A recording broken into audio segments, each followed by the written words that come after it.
आता आपल्या आवडत्या मालिकेचे संपूर्ण भाग मालिका प्रसारित झाल्यानंतर लगेचच पाहू शकता फक्त सन नेक्स्ट वर. भारतातील प्रेक्षकांसाठी मोफत सेवा. सर प्लीज तुम्ही मला ऑफिसमध्ये जे काही सांगितलंय ना ते प्लीज सगळ्यांना परत एकदा सांगा ना.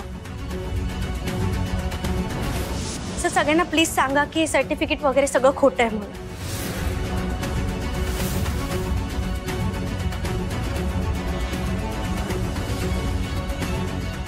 नाही मॅडम, तुम्ही जे कागदपत्र घेऊन आला होता ते खरे आहेत.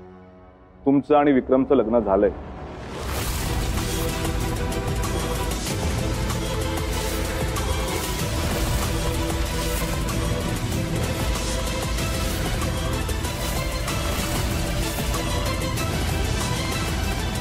काय बोलताय सर तुम्ही? आज सकाळीच भेटलो ना आपण. सर तुम्ही स्वतःच्या तोंडाने सांगितलं ना की ते मॅरेज सर्टिफिकेट खोटं आहे म्हणून, आणि आता तुम्हीच नाही म्हणताय.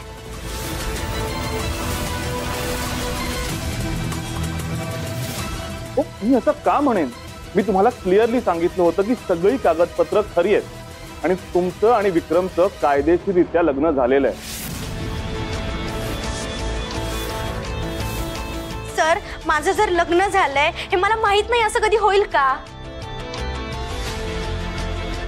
जी गोष्ट घडलीच नाहीये त्याचे पुरावे सुद्धा खोटेच असतील ना. पण मला कळत नाही तुम्ही खोटं का बोलताय. का खोटं बोलतील ते? खोटं बोलून काय मिळणार आहे त्यांना? असं तर नाहीये ना की तू यांना असं म्हणाली होतीस की विक्रम बद्दल जे काही आहे ते खोटं आहे असं सांगा आणि ते तसं बोलत नाहीये म्हणून तू डिसअपॉइंट होतेस का? नाही मॅडम, उलट त्यांनी खरं सांगावं म्हणून त्यांना घरी बोलवलंय ना मी. मग खरंच तर बोलतायत ना ते. लग्न म्हणजे चेष्टा वाटली का तुला?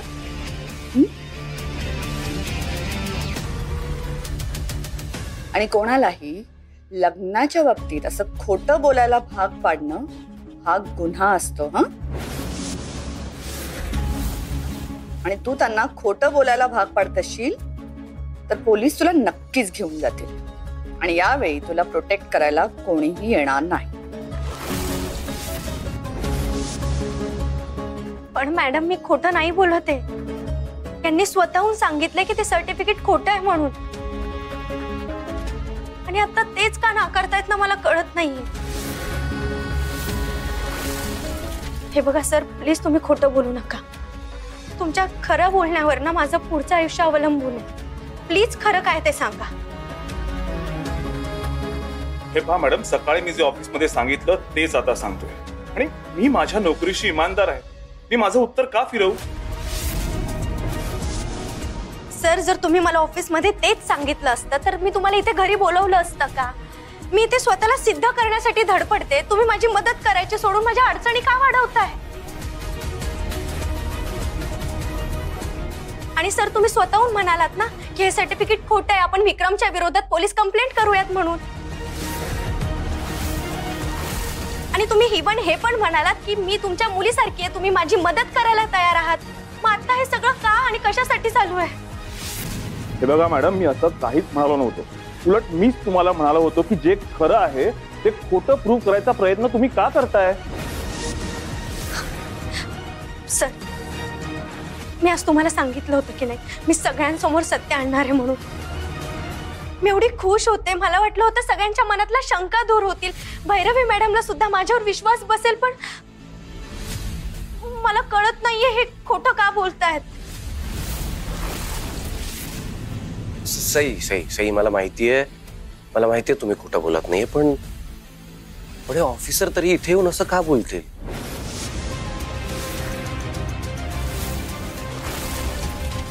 म्हणजे तुमचा माझ्यावर विश्वास नाहीये? असं म्हणालो का मी? ऑफकोर्स माझा विश्वास आहे, पण एक मिनिट देवांशी, मला वाटतं की हा सगळा घोळ निस्तरण्याचा आता फक्त एकच मार्ग शिल्लक आहे. तो म्हणजे उद्या मॅरेज रजिस्ट्रेशन ऑफिसला जायचं आणि दुसऱ्या ऑफिसरकडनं या सगळ्या गोष्टी क्लिअर करून घ्यायच्या. हे पहा, तुम्ही कुठल्याही ऑफिसरला भेटला तरी तुम्हाला हेच उत्तर मिळेल की सई आणि विक्रमचा कायदेशीररित्या विवाह झालेला आहे. मी गेली 12 वर्ष मी हा जॉब करतो आणि मी माझ्या कामाशी पूर्णपणे प्रामाणिक आहे. इथे तुमच्या घरी येऊन खोटं बोलून मला माझी नोकरी धोक्यात टाकायची नाही. पण जर सई आणि विक्रमचं लग्न खरंच झालं असेल तर देवांश आणि सईच्या लग्नाला काहीच अर्थ नाही. सॉरी सई, अगं माझ्या डोक्यात आलं आणि मी पटकन बोलून गेले. मला तसं म्हणायचं नव्हतं, खरंच सॉरी. नाही नाही, तू बोललीस ते बरंच झालं. पण एक लक्षात ठेव की कोणत्याही कागदपत्रापेक्षा आणि कोणत्याही व्यक्तीपेक्षा माझा सईवरती जास्त विश्वास आहे. हो ना, सई आमच्याशी कधीच खोटं बोलणार नाही आणि या बाबतीत तर नाहीच नाही. दादा, बहिणी, सईच्या नावाची जी अंधविश्वासाची पट्टी तुम्ही डोळ्यावर बांधून ठेवली आहे ना, ती काढा आता.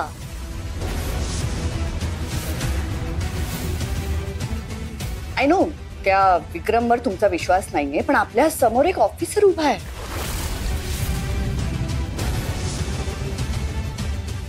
मॅरेज रजिस्ट्रार ऑफिस मधून आलाय.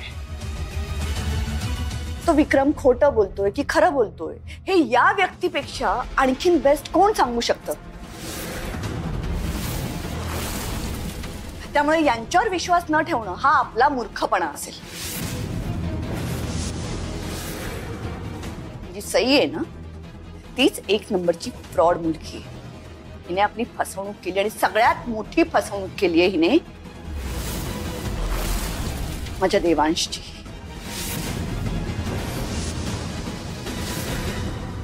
परमेश्वरा, हे सगळं काय घडतंय? मला तर काहीच सुचेनासं झालंय.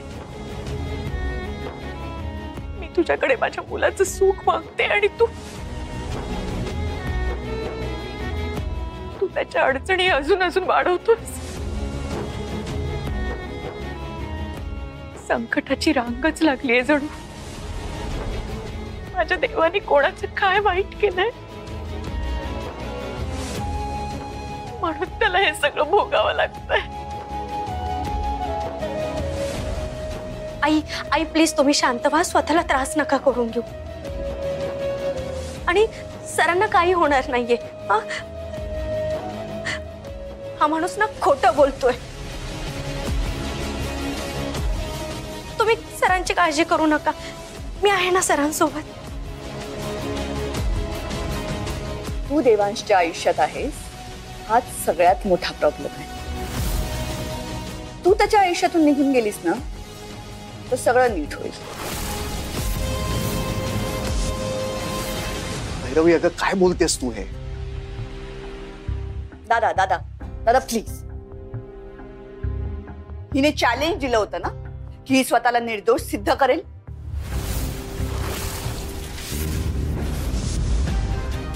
काय सिद्ध करणार आहे? एक नंबरची फ्रॉड आहे ही.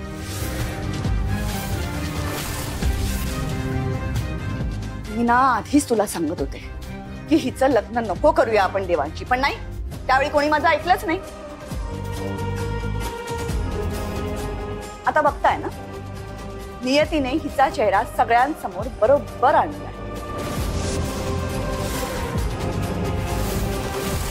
भैरवी प्लीज, सईला आता आपल्या सपोर्टची गरज आहे. मॅडम, माझं खूप प्रेम आहे देवांश सरांवर. मी त्यांना आयुष्यात कधी फसवू शकत नाही.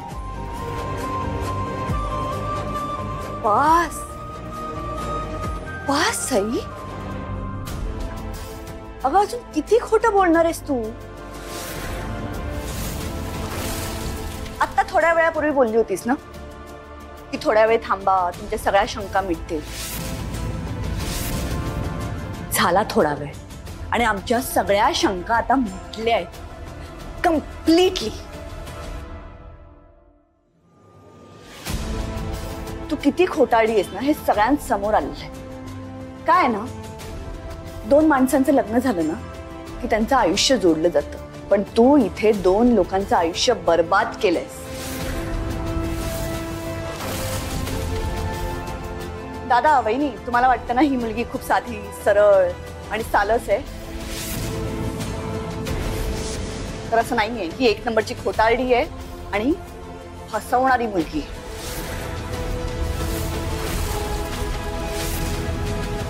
Officer, thank you so much. तुम्ही इथे येऊन काय खरंय काय खोटंय ते आम्हा सगळ्यांना सांगितलं, पण तुम्हाला जो काही त्रास झाला त्याबद्दल वी आर व्हेरी सॉरी. काही हरकत नाही, माझं जे काम होतं ते मी केलं. मी निघतो आता.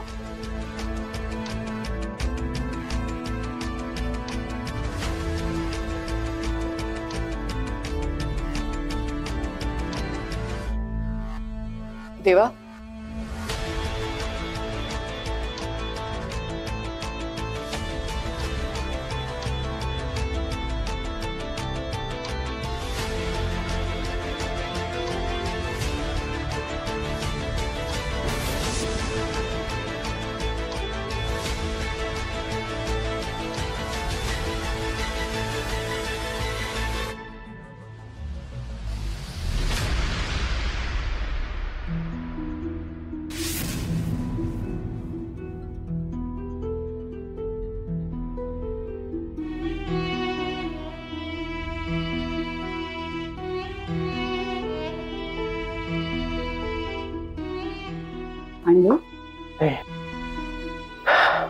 देवांश, तू रेस्ट कर. आय नो सध्या घरात जे काही सुरू आहे ते खूप विचित्र आहे. आपली बायको अशी कोणाबरोबर, वेट अ मिनिट, तुझी बायको, तिचं ऑलरेडी कोणाशी तरी लग्न झालं होतं. तिच्यासाठी तू का त्रास सहन करायचा? तू नको टेन्शन घेऊस आणि तिचा विचार तर अजिबात करू नको. तिच्यासाठी माझ्या देवांशने त्रास घ्यायचा काही गरज नाही.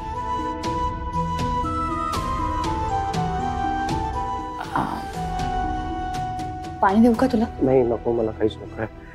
मला ना काही खायची पाहिजे, मला काहीच करायची इच्छा होत नाही. देवांश, या माणसांना तुझी कदर नाही, ज्यांना तुझ्या फिलिंग्सच कळत नाही, तू त्यांच्यासाठी स्वतःला का त्रास करून घेतोयस? आय मीन, आय अंडरस्टँड तुझी इमोशनल अटॅचमेंट झालीये तिच्या बरोबर आणि एवढ्या लवकर तिला विसरणं शक्य नाहीये, but you have to move on. Just think about your bright future. Please स्वतःला त्रास करून घेऊ नकोस. तुला औषध घ्यायचं असेल ना? इच्छा नाहीये माझी, नको करूस. देवांश, तुझ्यासाठी नाही, निदान माझ्यासाठी तरी घे औषध प्लीज.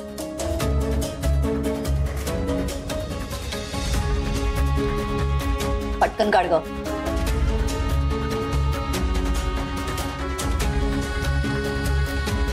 पाणी दे.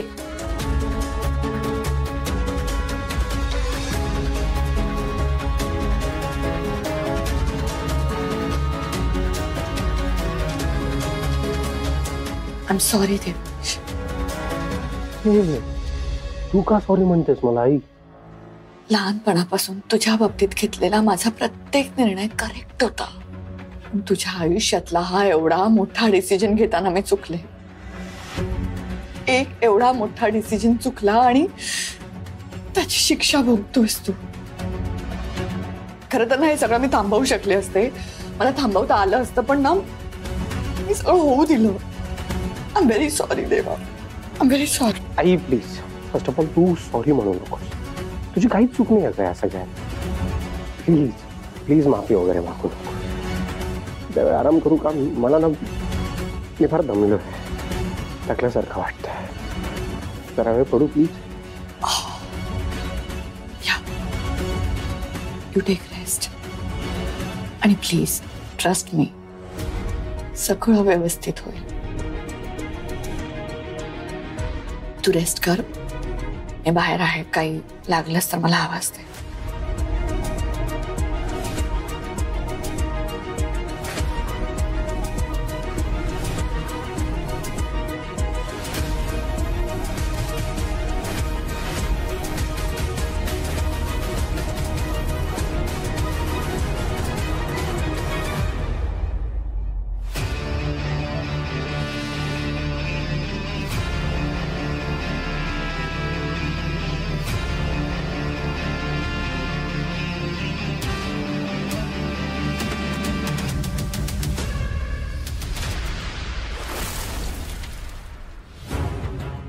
अंजली, अंजली प्लीज थोडा वेळ मला एकटं राहू दे. तू प्लीज जा, प्लीज.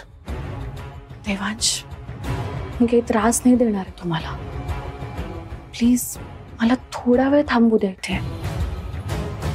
देवांश, तुम्हाला जर माझ्याशी काही बोलायचं असेल, काही शेअर करायचं असेल, काही सांगावंसं वाटत असेल तर मी आहे. तुम्ही बोलू शकता माझ्याशी. आय नो जे काही झालंय ते खूप विचित्र आणि वाईट झालंय. कसं असतं ना, आपण एखाद्या माणसावर ट्रस्ट करतो, त्याच्याशी काही गोष्टी शेअर करतो, पण त्या माणसाच्या मनात काय असतं हे आपल्याला नाही कळतो. मला तर वाटतं सईने विक्रम बद्दल तुम्हाला याआधीच कळवायला हवं होतं. म्हणजे हे इतकं मिसअंडरस्टँडिंग, इतका सगळा गोळ झालाच नसता ना. हे कन्फ्युजनच गेलं असतं. ह्या सगळ्यात ना बिचारी ती सई अडकली आता. ती डिफिकल्ट सिच्युएशन मध्ये आहेत ना सई आता. पण काही झालं तरी मी त्यांची साथ सोडणार नाही. त्यांना खूप साधे आहेत आणि हा विक्रम त्यांच्या साधेपणाचा फायदा घेतोय. एकदम करेक्ट बोलताय तुम्ही. मी सईला लहानपणापासून ओळखते. इतकी चांगली आहे, इतकी हेल्पफुल आहे. दरवेळी आउट ऑफ द वे जाऊन सगळ्यांनाच तिला हेल्प करायची असते. तो विक्रम, त्याला पण सईने अशीच हेल्प केली. पण त्याने काय केलं, दाखवलाच ना शेवटी दुष्टपणा सईला. देवांश, आता माझी तुम्हाला एकच रिक्वेस्ट आहे. प्लीज, कोणी काहीही म्हणू दे, पण तुम्ही सईवर असलेला ट्रस्ट तो जाऊ देऊ नका. मी त्यांची साथ सोडणारच नाहीये, सोडणारच नाहीये. इनफॅक्ट माझी इच्छा असून सुद्धा मी त्यांच्याकरता काही करू शकत नाहीये. त्या इतक्या धडपड करतायत स्वतःला प्रूव्ह करण्याकरता, पण त्यांच्या फेवर मध्ये काहीच घडत नाही, काहीच नाही.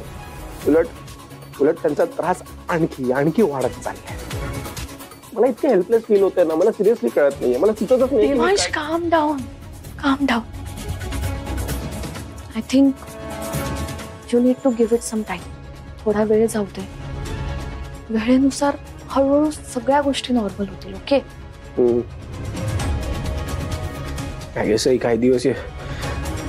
काही दिवस जरा लांब राहतील तर सगळंच नॉर्मल होईल. सई जर इथे राहिलं तर त्यांना सतत आईचं बोलणं ऐकावं लागेल.